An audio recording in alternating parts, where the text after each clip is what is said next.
शास्त्री कक्षा के छात्रों को चतुर्थ प्रश्न पत्र किरातार्जुनीयम और रघुवंश महाकाव्यम को आधार मानकर मैं छात्रों को संबोधित कर रहा हूँ, जो 2021 वर्षीय शास्त्री कक्षा के परीक्षार्थी हैं साहित्य विषय के। उन्हें किरातार्जुनीयम के विषय में और रघुवंश महाकाव्यम के विषय में मैं संबोधित कर रहा हूँ।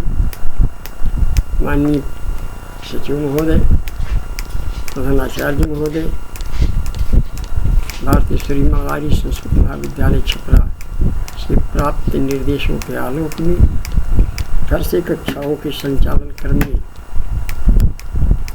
विश्वविद्यालय द्वारा स्वीकृत पाठ्यक्रमानुसार शास्त्री कक्षा के छात्रों को किरातार्जुनीयम और रघुवंश महाकाव्यम जो 50-50 अंक का चतुर्थ पत्र में निर्धारित है के विषय में मैं उद्बोधित कर रहा हूँ। जो साहित्य विषय के छात्र हैं वो कृपया ध्यान देंगे। किरातार्जुनीयम महाकाव्य है सर्वबंधु महाकाव्यम तत्रेको नायको सुरा के आधार पर किरातार्जुनीयम भी एक महाकाव्य है। किरातार्जुनीयम के रचयिता महाकवि भारवी हैं। भारवी के विषय में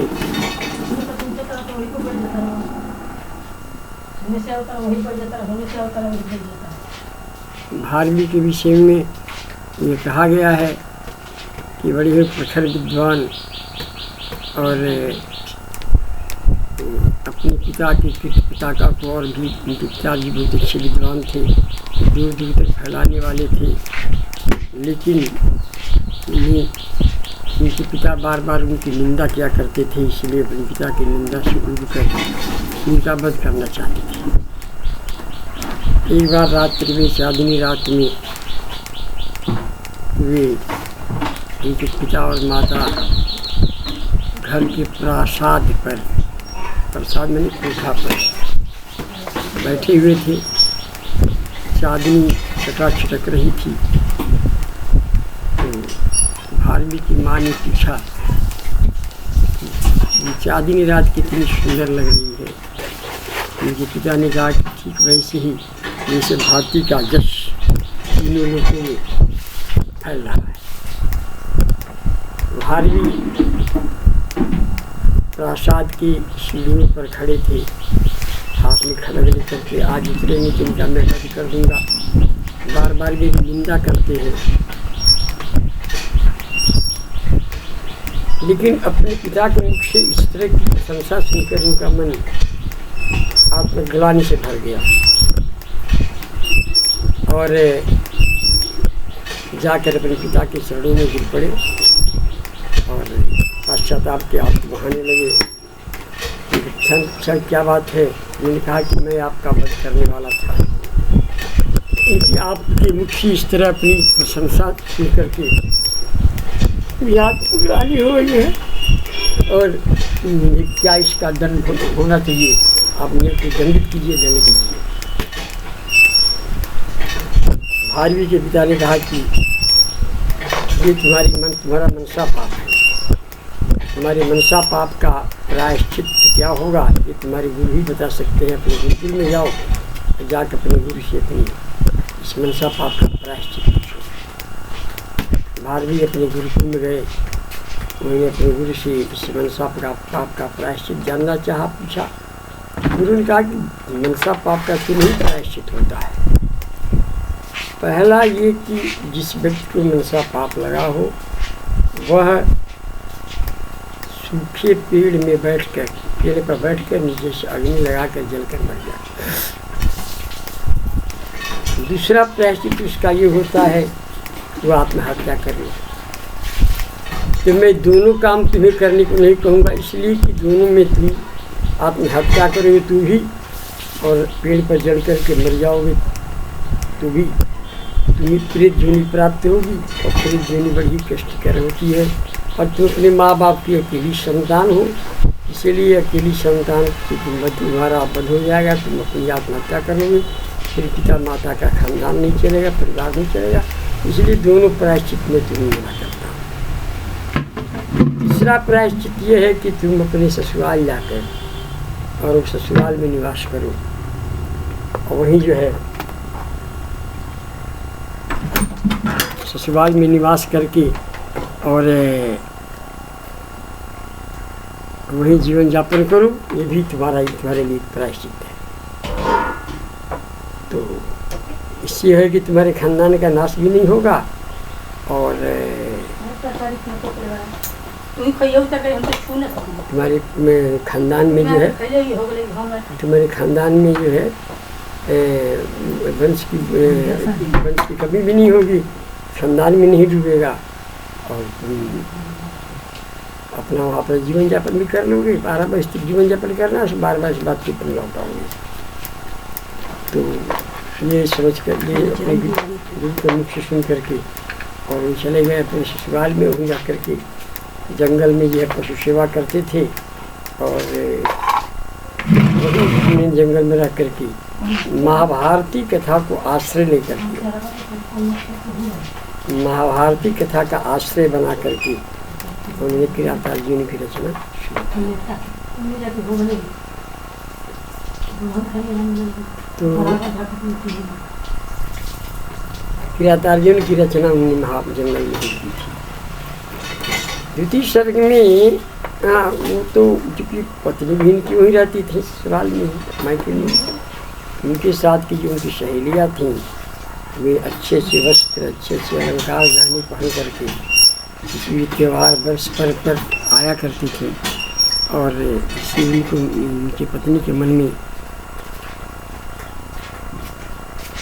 चिढ़ होती थी कि हमारा क्या भाग्य है कि हमारा पति हमारे साथ रहता है और कुछ कमाई न धमाई यहीं जो है ससुराल में रहकर जीवन यापन कर रहा है। हमारी सखी का भाग्य कितना उज्ज्वल है कि उनके पति जो है प्रदेश जाकर कमा कर लाते हैं, ला कर देते हैं, वो अपना ऐश आराम करती हैं, अच्छे गहने, अच्छे अलंकार, अच्छे आभूषण पहनती हैं। तो यह सोच करके वो एक बार घर में अपना विद्रोह की, अनशन की। 12वीं शाम को आए तो पूछे क्या कारण है, तो उन्होंने कहा कि हमारा भाग्य ऐसा फूट गया कि आपसे जो शादी हुई तो हमारी साथ की सखियों का कि पति इतने अच्छे वृत्ति में है कि वो अच्छा काम वृत्ति से पैसा कमा करके अपनी मेरी सखियों के लिए अलंकार, गहना, अस्त्र वस्त्र सब जो है सुख समृद्धि की सामग्रियाँ खरीद के लाते हैं, वो ऐसा आराम करती हैं। लेकिन मेरा भाग्य ऐसा फूट गया कि मुझे घर में जो है बैठ करके चूल्हा फुकरा पड़ता है और आपकी वृत्ति का आपकी कोई वृत्ति तो है नहीं, आप पशु सेवा करते हैं, आपको फिट होना पड़ता है, आपको ही है यहाँ पर यह गुजार कराना पड़ता है। तो मेरा दुर्भाग्य ही कहा जाएगा। भारती ने कहा कि ये बात है, तो उन्होंने एक श्लोक लिखा और श्लोक लिख कर दे दिया अपनी पत्नी को और कहा कि लेके जाओ बाजार में से बेच देना, जो उसे धन मिलेगा उसे तुम अपने ऐश आराम सुख सुविधा की व्यवस्था कर लेना। तो इतना छोटा टुकड़ा था पर तो बिगड़ी कही कि हम क्या करेंगे, इतना छोटा टुकड़ा ये है, इसे कौन खरीदेगा। बाद में समझा गया कि लेकर जाने में क्या हाल है, तुमको लेकर जाओ, नहीं कोई खरीदेगा फिर शाम को चले आना। तो राजा का राज्य जो था उसमें बाज़ार लगता था, तो दिन भर जो बाज़ार में ग्राहक आते थे सामान खरीद के लेके जाते थे। यदि किसी व्यापारी के पास कुछ बच जाता था तो राजा के सैनिक शाम को घूम कर देखते थे और जो बचा हुआ सामान सैनिक जो राजा का आदेश था वो सब खरीद लेते थे। उस दुकानदार को मनमायूस होकर लेना पड़ता था। तो शाम को उसके सैनिक घूम कर सब देख रहे थे, सबका सामान सब बिक गया था। एक महिला है आकर राजा ने कहा कि महाराज एक महिला है जो कागज़ का टुकड़ा लेके बैठी है, उसका कोई ग्राहक नहीं मिला है, बड़ी मायूस है, बड़ी जो है वो दीनहीन सी है। तो राजा ने कहा कि ठीक है उस टुकड़े को लाओ, सूर्य सम्मान कर लाए सब। तो राजा ने पढ़ा उसमें लिखा था कि ये किरातार्जुनीयम के द्वितीय सर्ग का 32वां श्लोक है। उसमें लिखा था कि सहसा विदधीत न क्रियाम अविवेक परमा पराम पदम। विवृणति ही विमृश्यकारिणः गुरुलुब्धा स्वयमेव संपदः सहसा विदधीत न क्रियाम् अविवेक परमापदां पदम् सहसा क्रियां न विदधीते सहसा क्रियां न विदधीते अविवेकः परमाम् आपदां पदमस्ति विवृणुते ही बिंबृषकारिणः बिंबृषकारिणः सर्वसंपदा स्वयमेव वृणुते। इसका अर्थ है कि झटती जल्दीबाजी में कोई काम मत कीजिए। सहसा क्रिया न विदधीते झटती कोई कार्य मत कीजिए। अविवेकः परमापदां पदं भवति अविवेक पूर्ण किया गया कार्य परम आपत्तियों का घर होता है। वृणुते ही बिंबृश्यकारिणः स्वयमेव सर्वसंपदा जो बिंबृश्यकारी हैं सोच विचार कर जो कार्य करने वाले हैं सभी संपत्तियां उनकी आकर स्वतः उनका वर्ण करती हैं। बिंबृश्यकारिणः सर्वसंपदा स्वयमेव आगत वृणुते सोच समझकर कार्य करने वाले व्यक्ति की समस्त संपत्तियां स्वतः आकर उनका वर्ण करती है उनका अभिवादन करती है। राजा उसको 2 बार 4 बार 5 बार पढ़ाते दिखाते बहुत बड़ी चीज़ कहा इसने। गया जाकर उस महिला के चरणों पर गिर पड़ा कहा कि हे महादेवी ये जिस महनीषी ने इस श्लोक को लिखा है उनका क्या नाम है कहाँ रहते हैं बताइए मैं उनका दर्शन करना चाहता हूँ। भारवी की पत्नी ने कहा कि उनका नाम भारवी है वो जंगल में रहकर पशु सेवा करते हैं और वहीं काव्य प्रवचन करते हैं।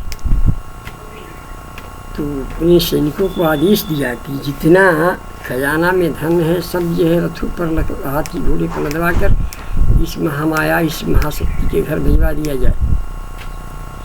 और ने कहा कि हे देवी मैं उन ऋषि का दर्शन करना चाहता हूँ उन्हें राज दरबार में भेजने की कृपा करें। हाथी घोड़े पर तमाम दुनिया भर का सामान लद करके ये है हीरा जवाहरात सोना चांदी चला आया।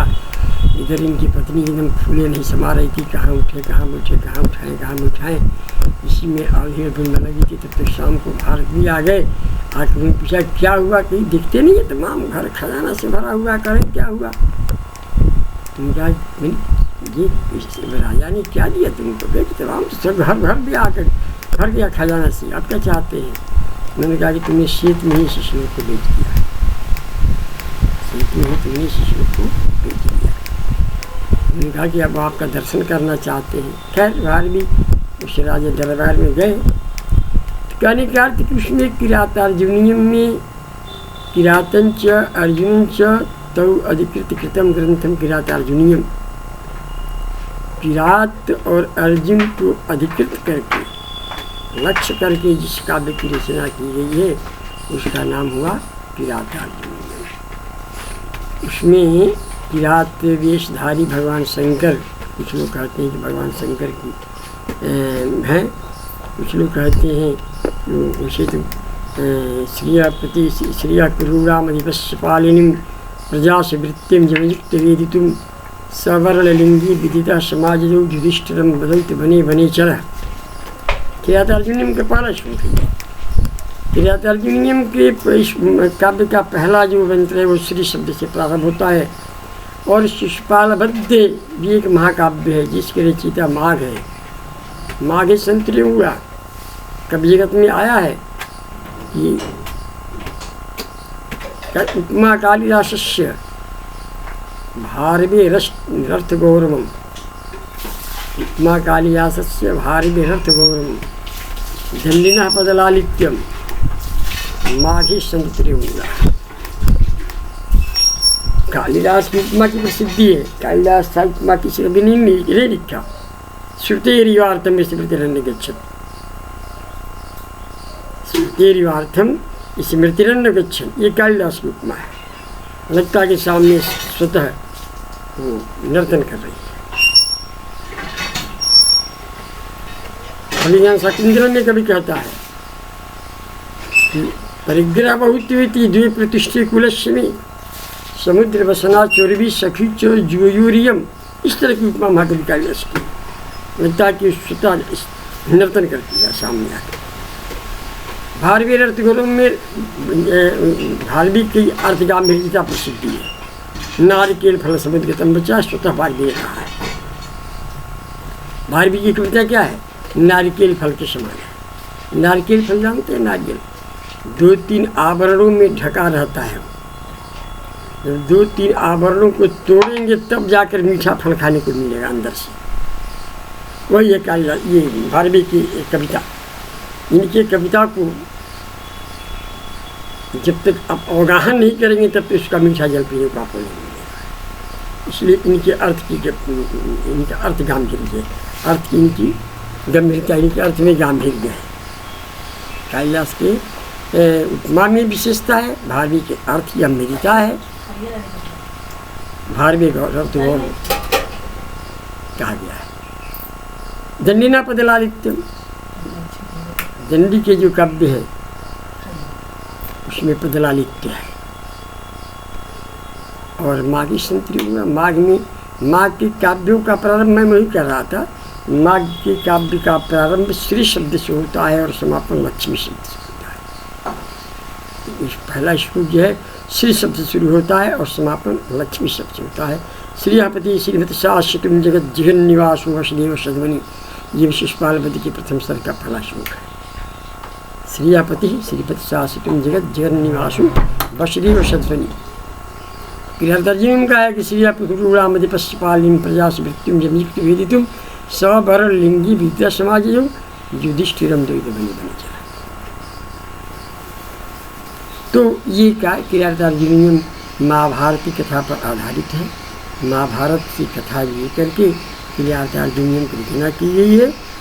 अज्ञातवास में रह रहे युधिष्ठिर एक वनेचर को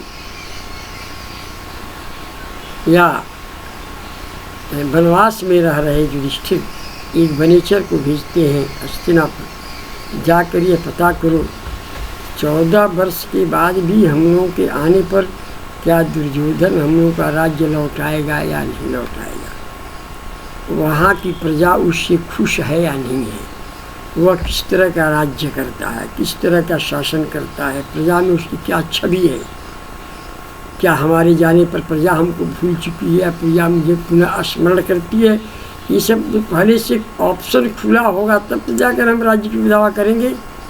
ये प्रजा यदि युधिष्ठिर को भी राजा मान लेगी तो मेरा जाना बेकार होगा या हम जाकर के हमको राज्य नहीं देगा। ये सब जानने के लिए भेजते हैं। वो जाता है वनेचर उस राज्य में कुछ दिन रहकर गुप्तचर के रूप में वहाँ के व्यक्ति को सब जानकर समाचार जान करके युधिष्ठिर के पास आता है, कहता है कि सकिंग सखा साधुनु शास्त्र योदीपम हिता न जा संस्कृत सकिंग प्रभु।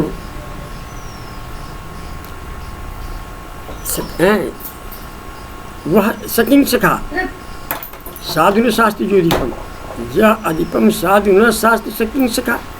अधिपम जो राजा को सही बात को न कहे वह मित्र या वह अनुचर किस काम का, बेकार है। सना और सकिंग सखा साधुन शास्त्र ज्योतिपम, वह कुचित मित्र है। और हिता निजा संस्कृत सकिंग, हितकर बातों को जो नहीं सुनता है राजा वह कुछ राजा है। इसलिए अनुकूलता, राजा और मंत्री दोनों की अनुकूलता रहेगी, दोनों में समानता रहेगी तो सभी संपत्तियां स्वतः वहाँ प्रस्फुटित होंगी, फलित होंगी। और राजा कुछ कहे मंत्री कुछ कहे, ये किरातार्जुनीयम पूर्णतः राजनीति पर आधारित एक बड़ा ही उत्तम भी है महाकाव्य है, जिसमें एक एक पद पद पर राजनीति की कसौटी उसमें वर्णित है।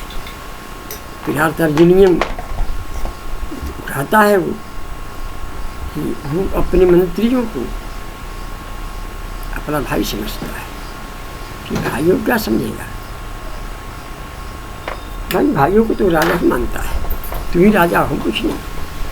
इस तरह की राजनीति चलता है।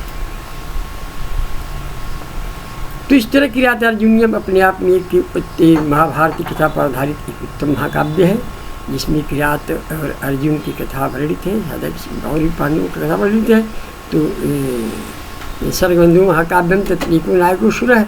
इससे लक्षण ग्रंथ के महाकाव्य के लक्षण के अनुरूप इसमें किरात अर्जुनियम में अर्जुन इसके नायक हैं, और इसमें वीररस से प्रधान है। एक भैरंगी श्रृंगारो वीर विवाह, ये वीररस में इसमें प्रधान है, और इसमें यही सब कथा वर्णित है। इसको मैं थ्रू आउट हमने बता दिया था कि छात्रों को इस विषय में ज्ञान हो जाए, शिष्य बाद में पढ़ाएंगे।